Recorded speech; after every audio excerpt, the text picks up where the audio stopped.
Israeli সেনাবাহিনীর ভেতরে বসে ইরানের হয়ে কাজ করছিল একজন সৈনিক। যুদ্ধকালীন মুহূর্তে সে শত্রুর কাছে পাঠাচ্ছিল ক্ষেপণাস্ত্র আঘাতের ভিডিও ফুটেজ। ভাবা যায়, এমন চাঞ্চল্যকর এক ঘটনা সামনে এনেছে টাইমস অফ ইসরায়েল। চলুন জানি কিভাবে ইরানের হয়ে গুপ্তচর বৃত্তির জালে জড়িয়ে পড়ল ইসরায়েলের নিজস্ব একজন সেনা। ইসরায়েলি প্রতিরক্ষা বাহিনী আইডিএফের একজন সৈনিককে সম্প্রতি গ্রেপ্তার করেছে ইসরায়েলের নিরাপত্তা সংস্থা শিন বেট এবং পুলিশ। অভিযোগ, সে নাকি ইরানের পক্ষে গুপ্তচর বৃত্তি করছিল, তাও আবার অর্থের বিনিময়ে। এ সৈনিক যুদ্ধকালীন সময়ে ইরানের ক্ষেপণাস্ত্র কোথায় আঘাত এনেছে সেই স্থানগুলোর ছবি ও ভিডিও তুলে পাঠাচ্ছিল ইরানকে।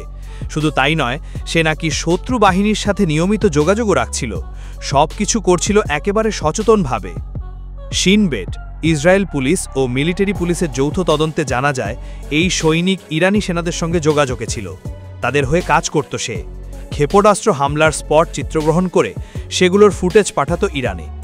তদন্তে আরও বলা হয়েছে, এই ঘটনাটি এতটাই গুরুতর কারণ একজন আইডিএফ সদস্য যদি এমন করতে পারে, তাহলে ইসরায়েলের ভেতর আরও অনেকেই হয়তো একই কাজ করছে। সেনাটির বিরুদ্ধে সামরিক প্রসিকিউটররা অভিযোগ দায়ের করেছে একজন বিদেশি এজেন্টের সঙ্গে যোগাযোগ এবং শত্রুর কাছে তথ্য প্রেরণ। সামরিক আদালত এই সৈনিককে 22 জুলাই পর্যন্ত রিমান্ডে রাখার নির্দেশ দিয়েছেন। তবে তদন্তের গভীরতা ও নতুন তথ্য আসার কারণে রিমান্ড আরও বাড়ানো হতে পারে।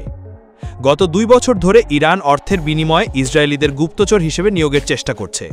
প্রথমে অনলাইনে সংযোগ করে দেয় ছোট ছোট নিরীহ কাজের দায়িত্ব। ধীরে ধীরে সেই ব্যক্তিদের দিয়ে করানো হয় সেনা তথ্য সংগ্রহ, গোয়েন্দা নজরদারি, এমনকি হত্যার ষড়যন্ত্রও করে। অর্থ আর প্রতিশ্রুতি দিয়ে মানুষকে তারা কাজে লাগায়, আর এভাবেই গড়ে উঠেছে ইরানের ছায়া নেটওয়ার্ক। এই ঘটনাটি কেবল একটি দেশের অভ্যন্তরে নিরাপত্তা লঙ্ঘনের ঘটনা নয়, এটি পুরো বিশ্বের জন্য এক সতর্কবার্তা। বিশেষ করে মুসলিম বিশ্বের মানুষের জন্য এটা এক স্পষ্ট ইঙ্গিত যে আধুনিক যুদ্ধে শুধু ট্যাঙ্ক বা ক্ষেপণাস্ত্র নয়, মানুষকেই অস্ত্র বানিয়ে ফেলা হচ্ছে। মোবাইল, ক্যামেরা আর ইন্টারনেট, এদের দিয়েই চলছে আজকের গুপ্তচর বৃত্তি। বন্ধুরা, এমন খবর আমাদের চোখ খুলে দেয়। আপনি কি মনে করেন অনলাইনে প্রতারণার ফাঁদে পড়ে কেউ দেশবিরোধী হয়ে উঠতে পারে? আপনার মতামত কমেন্টে জানাতে ভুলবেন না।